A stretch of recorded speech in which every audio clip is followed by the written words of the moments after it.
Hi everybody, it's Gail from Gail's Bookish Things. I have a new kind of book to show you today.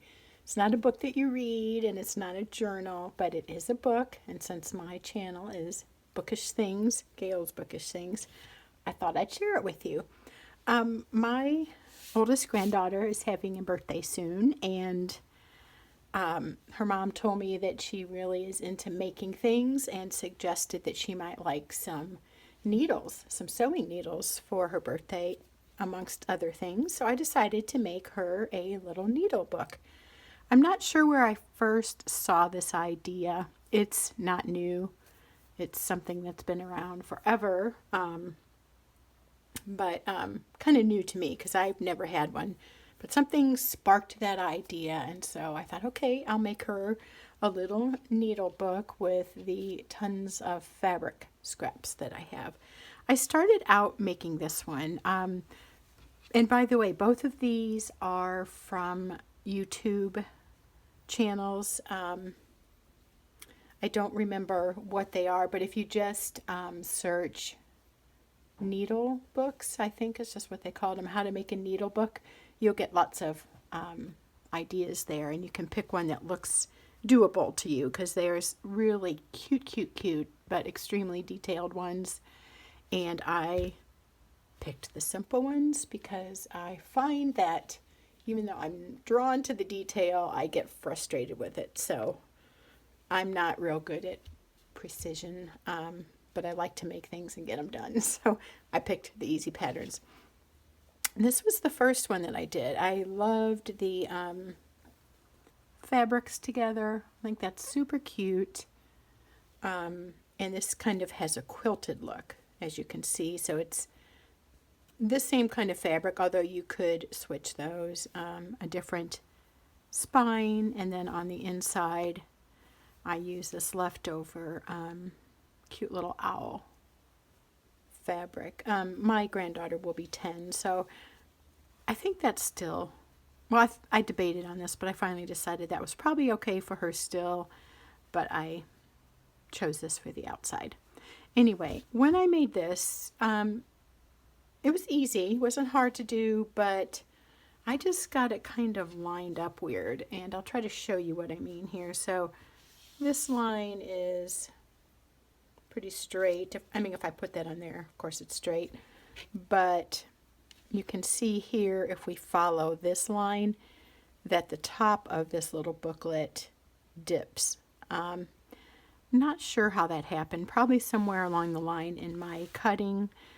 This is probably also where I left an opening so I could flip the book inside out, and I probably didn't bring out the folded in edges to sew quite right. So it felt really wonky. I had these in there at first, and they turned out, they didn't turn out. The way I sewed them caused them to be misplaced in the book. They were more like that. And I thought, yeah, I just don't want to give that to her.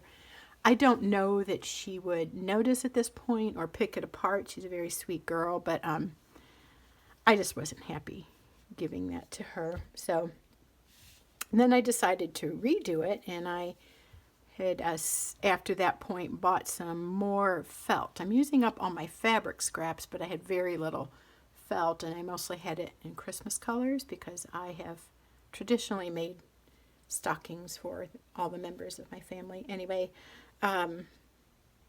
this is still really uneven, so let me just show you. I have this even and that even, but the top dips down, so it's kind of oddly shaped, and you can see here, if you follow that orange line, that it's just not real straight. So I just felt like I wanted to give her something better, and even sewing these pages in a second time, I still have this one up higher than I do here.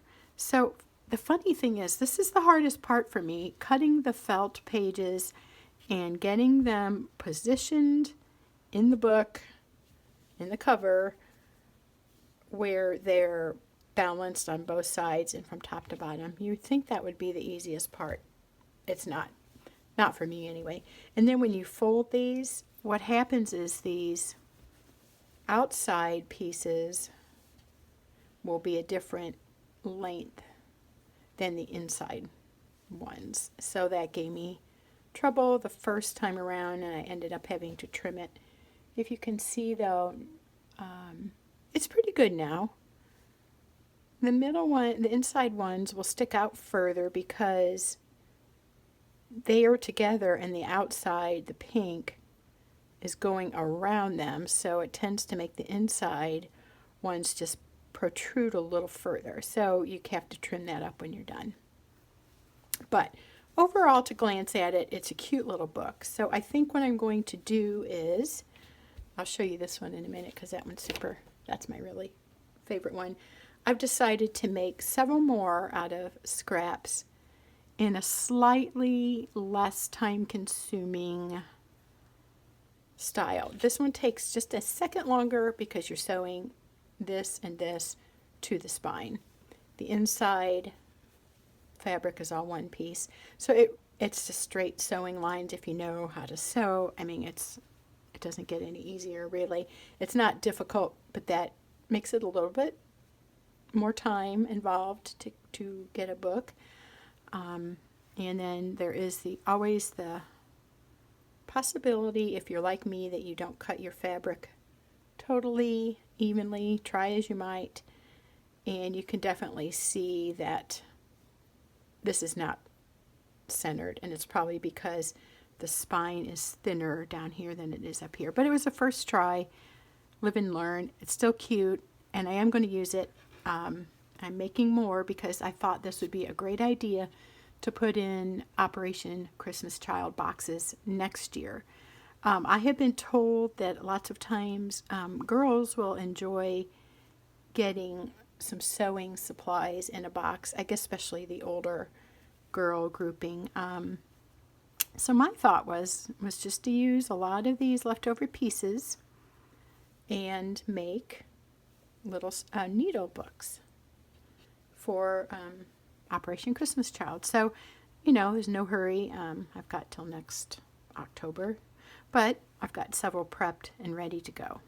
So that'll help my motivation because all I need to do is sit down at the sewing machine.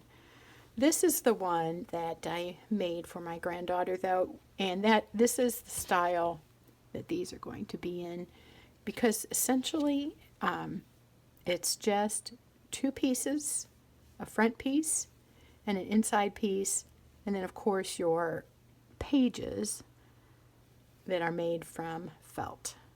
And then there's also a iron-on, you can see that here. This is an iron-on fleece. So basically you just attach that to your front cover. Here, let me show you. I want this piece to be my front cover, so I've attached the iron-on fleece to that. This will all be sewn together with a gap, flipped inside out. So the inside lining will be this pretty gold floral, and the outside will be the multicolor floral. So basically, you're just sewing your cover together. So put your lining on your cover piece, your iron-on fleece, cut everything the same size, sew it, but leave just a little gap so you can flip it right side out. You're going to start sewing with the two right sides together. After you have that sewn and you then top stitch to close up your opening, you basically have a book like this, and all you have to do is cut your felt, place it in there with much trial and error if you're like me and trying to get things lined up, and then all you're doing is just sewing, and there you have it. This is the simple way to do this, and I liked the tutorial. It was very clear. Just go search that though, you'll find them, how to sew a needle book or how to make a needle book. But then I saw this one on a different channel, and I decided I wanted to retry to make a little bit more of a cute, not wonky book for my granddaughter. I think it would work better if you choose fabrics that aren't a definite line. So this, as you can see, is, and you can see too that the cover is not centered on one of these little squares, but I mean, I think it works fine, and the front looks good. So this one is slightly different because you're sewing in elastic. I will put in, you can see it popping out here, I've got a little loop of elastic pinned in. I'll sew all the way around. You can see where my gap is. That's where I'll turn it back right side out, press it, trim up the seams, turn it right side out, and then top stitch there. But anyway, if you want this elastic, you have to do that now, and you have the elastic pointing in to the inside, so when you flip it right side out, the elastic will be on one edge of the cover, and I wanted it to be on the back edge because I wanted to loop over to the front with the button. So just keep that in mind if you decide you want to add the loop. And this can flip either way, but you just kind of cross it over, tuck it in, and sew it in your seam. I had this button from a friend who sent me a bunch of little cute bits and pieces, beads and brads and buttons and so forth. So anyway, I found this in there, and I thought that was a pretty color. Picked up on the pink and the green and a dark pink. And so, and this inside fabric, that little deer is so cute. It's probably kind of technically supposed to be a fabric that you would use to sew something in a baby's nursery, but I just think it's cute, and I love the soft colors here. And I just love, love, love that little deer. His little antlers are like twigs. Anyway, so you can see where I sewed on the button. I could have chose a gray thread, but I didn't have any, so I used the closest that I had, pink. But then here, that pink works well. So just keep that in mind, what you want it to look like here and how it will work with your front cover. I bought a box of pins that I've been using myself because I love these ones with the little ball ends much more than these little ones I have poked in here. They're just harder to grab. And I placed those in there, tried to do it sort of neatly so it looks professional. So she will have a few straight pins. Then I put a long needle, a bigger needle with a bigger eye there, and then 3 gold tipped. Now I don't know if that's real gold, but that's what they're called. And I'm not sure what the point of that is, if it's just a gimmick or if it wears better or it makes you see the eye of the needle better. A little story about that in a second. And then I put a variety of sizes of safety pins that I had on hand, which I just thought would be fun. So it's just a little book with some pins and needles. And the idea of this is you just have a safe place to put your sewing needles. I have this poor lady. Her face has been poked a million times and she's shedding her stuffing. But this was given to me years and years ago by my sister-in-law, and I've liked it. It's a nice little pin cushion, but it's wearing out. And as cute as it is, I mean, I'll still keep it because this big surface to poke things in is super handy, and it's very heavy, so it doesn't move when you're grabbing something from it or putting something back in. But it's definitely shown some wear and tear. Her poor nose. It's got to be painful. Okay, so anyway, why did I say that? The pins, the needles can get lost in here, or you can accidentally poke yourself if you don't see the needle sticking out and you're grabbing another pin. So a book like this gives you a place to store needles, pins as well, but I'm thinking of needles, so they're not lost. Sometimes a needle will get lost inside a pin cushion, even if you leave a little thread on it, because after a while it can get pressed down and it's just lost in the stuffing. I had that happen way back when I was in middle school and I had my first home ec sewing class. So that's why I always stick the needles in her nose. Anyway, this is a way to keep those organized, safe, and in a fun little cute thing. I wanted to comment on these needles just for a minute. My mother-in-law passed away, I don't know, 5 years ago now, something like that. And